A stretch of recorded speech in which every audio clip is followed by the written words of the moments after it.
사도신경으로 신앙 고백하시겠습니다. 나는 전능하신 아버지 하나님 천지의 창조주를 믿습니다. 나는 그의 유일하신 아들 우리 주 예수 그리스도를 믿습니다.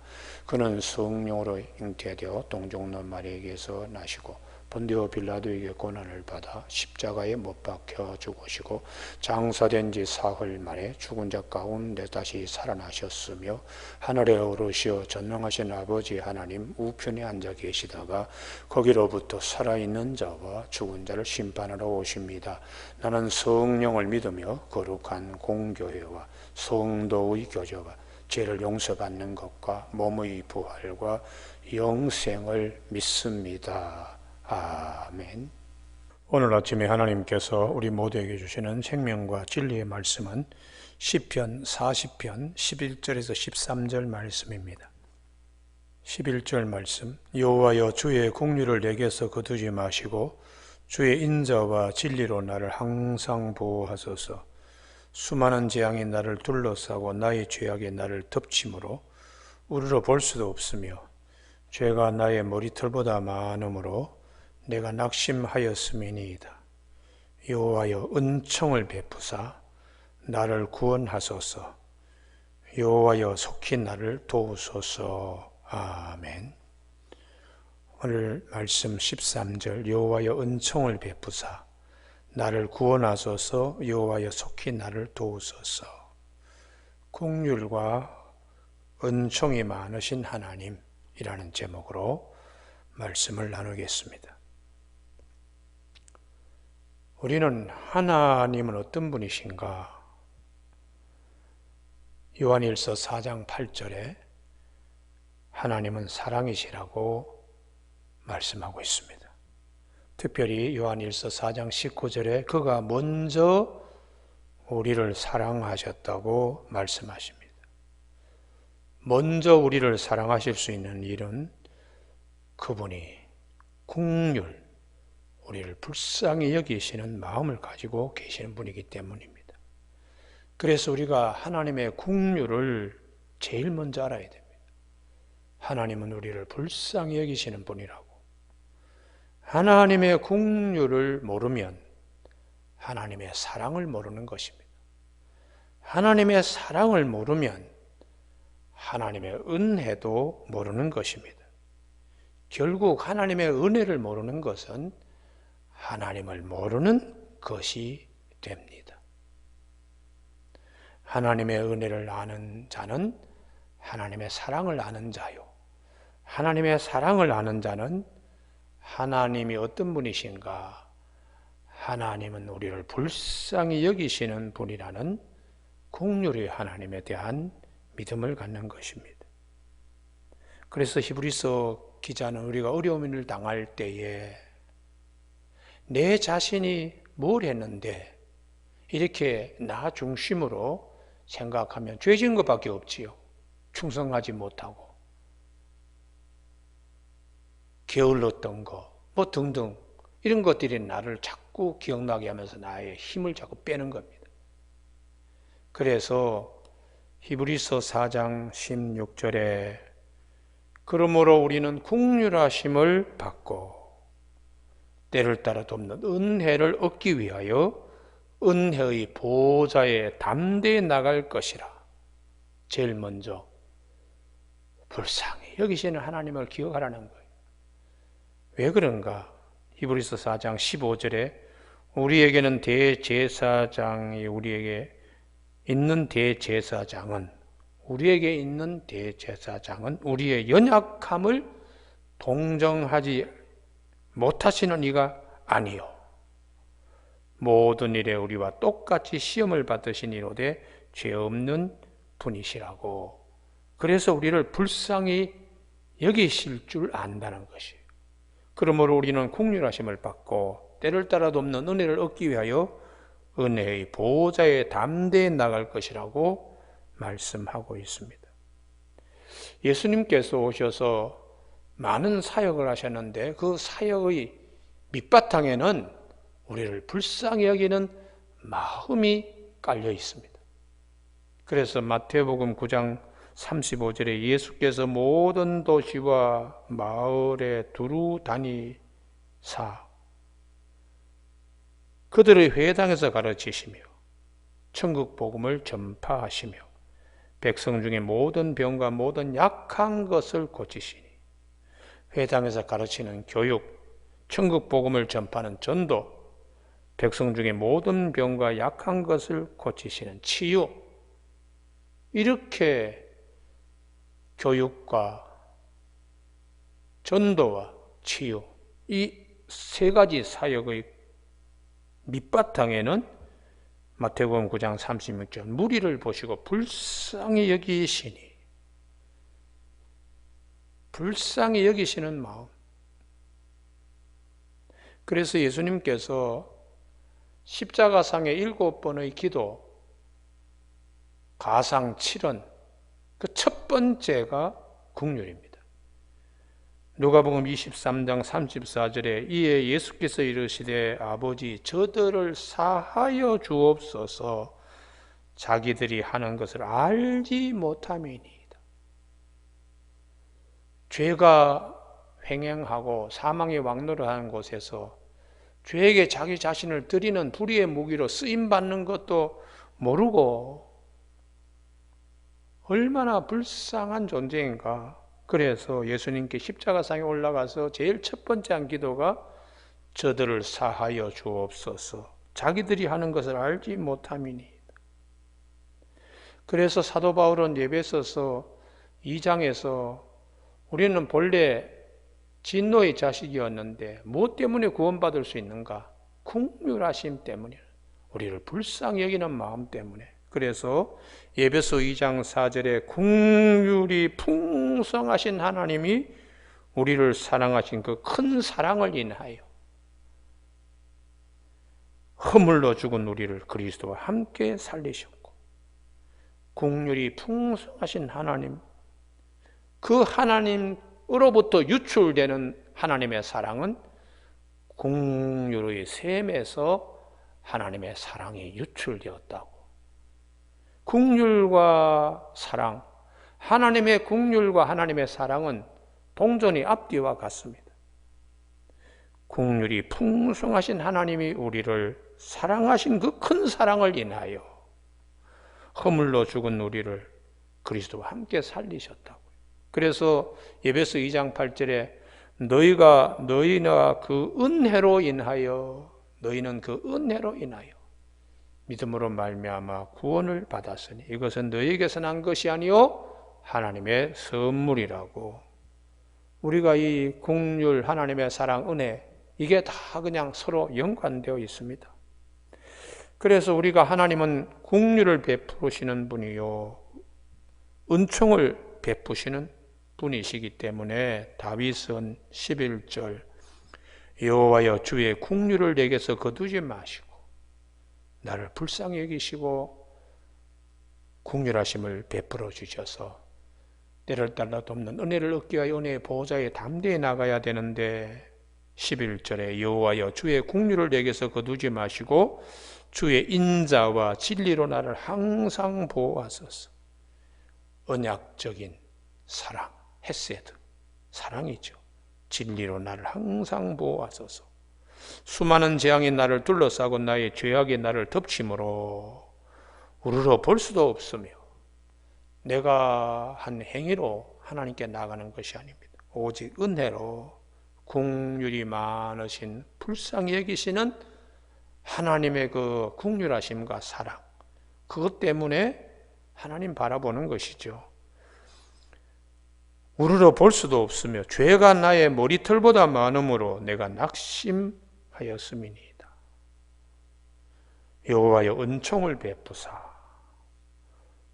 나를 구원하소서.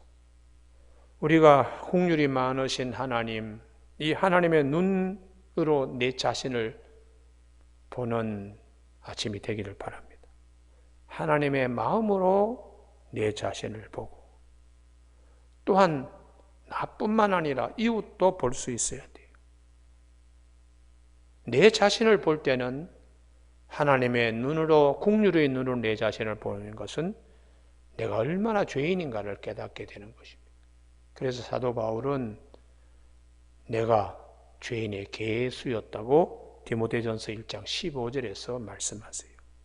나의 나된 것은 하나님의 은혜라고 고린도전서 15장 10절에서 말씀하고 있습니다. 하나님의 긍휼, 하나님의 눈으로, 하나님의 마음으로 내 자신을 보는 내가 얼마나 하나님 앞에서 불쌍한 존재인가. 참 죄인의 계수고 나의 나된 것은 하나님의 은혜라는 것입니다. 이런 안목으로 남도 볼 수 있어야 돼요. 하나님 앞에서 얼마나 불쌍한 존재인가. 이 부분이 없으면 굳은 마음이 되고 인색한 마음이 됩니다. 하나님의 사랑과 은혜를 제대로 알지 못하는 자가 돼요. 그래서 예수님께서 제자들에게 이 말씀을 하시죠.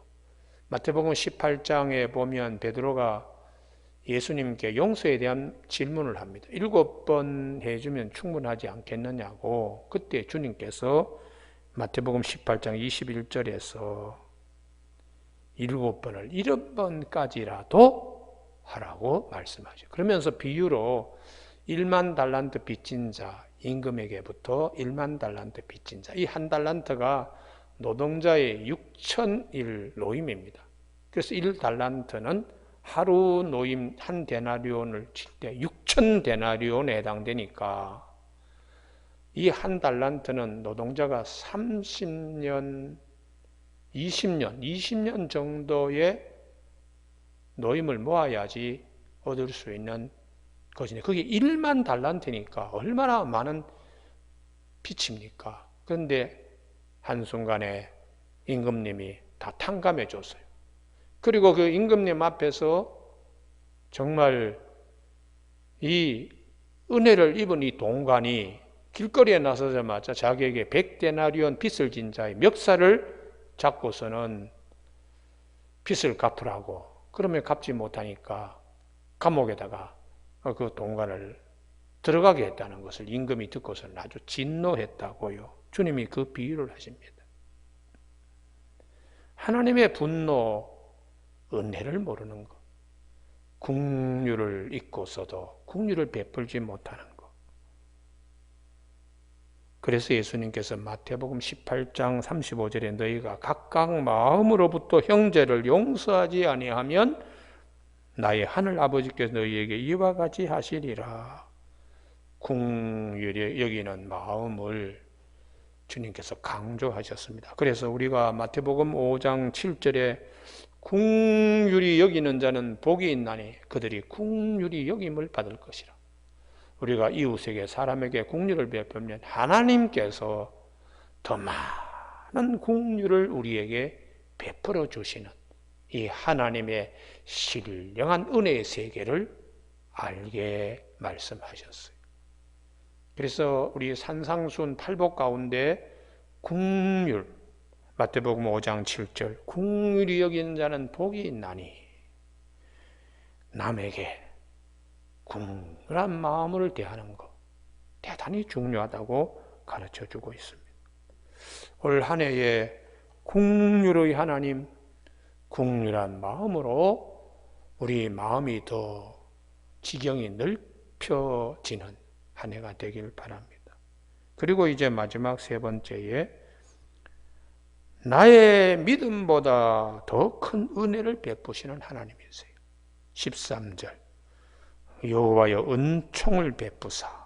그 위에 보시면 12절에 죄가 나의 머리털보다 많음으로 내가 낙심하고 있다고요. 그러나 불쌍히 여기시는 하나님의 은혜는 나의 믿음보다 더 크다는 것을 기억하면서 하나님께 기도합니다. 13절 여호와여 은총을 베푸사 나를 구원하소서. 여호와여 속히 나를 도우소서. 그래서 디모데전서 1장 14절에 우리 주의 은혜가 그리스도 예수 안에 있는 믿음과 사랑과 함께 넘치도록 풍성하였습니다. 그래서 나의 나된 것이 하나님의 은혜라는 것이죠. 나의 행위, 나의 믿음보다 더 큰 은혜를 그냥 부어주시는 하나님이세요. 그래서 우리는 항상 예비하신 하나님의 은혜가 크다는 것을 꼭 기억하는 이 아침이 되기를 바랍니다. 구약 성경에 출애굽한 이스라엘 백성들이 3일길 가다가 목이 마르고 물이 없어 불평하다가 말하라고 하는 곳에 쓴물을 만났을 때 원망이 막 쏟아졌어요. 그때에 모세가 하나님이 지시하시는 나뭇가지 하나를 던져서 물이 달리게 되었습니다. 이후에 그들이 조금 더 갔더니 엘림이라는 곳에 하나님이 이르게 하셨어요. 12샘과 70종려 나무가 그늘을 이루고 있는 그곳에 장막치게 하셨습니다. 오늘의 고통 하나님께서 달아보시는 거죠.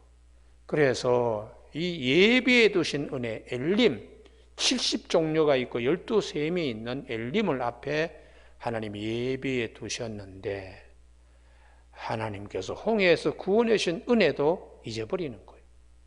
마라에서 쓴물 만났다고. 그래서 하나님께서 우리의 마음의 질병이 무엇인가? 은혜를 쉽게 잊어버려요. 긍휼히 여김을 받고서도 긍휼이 풍성하신 하나님을 잊어버리는 이게 망각의 이러한 속성들을 고쳐야 합니다. 그래서 애굽인의 질병 하나도 걸리지 않게 하겠다. 나는 너희를 치료하는 하나님이라고. 그 애굽인의 질병이 무엇인가? 육체의 질병보다 더 마음의 이 고질적인 이 병력, 긍휼을 모르는 병, 이걸 치료하시는 하나님이세요. 예비해 두신 은혜, 하나님의 은혜가 얼마나 우리 인생 길에 늘 하나님은 예비해 두신 은혜로 우리를 이끌어 가시는 하나님이세요. 가장 큰 예비해 두신 은혜는 젖과 꿀이 흐르는 가나안 땅이 있습니다.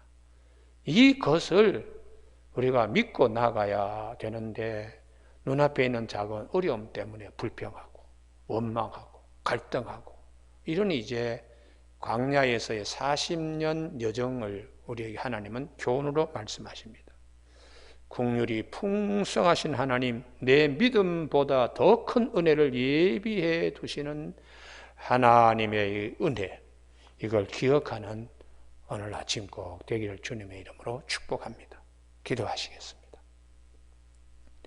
하나님 아버지, 진리의 말씀, 생명의 말씀으로 이 아침에도 우리를 인도하시는 하나님의 은혜를 감사합니다.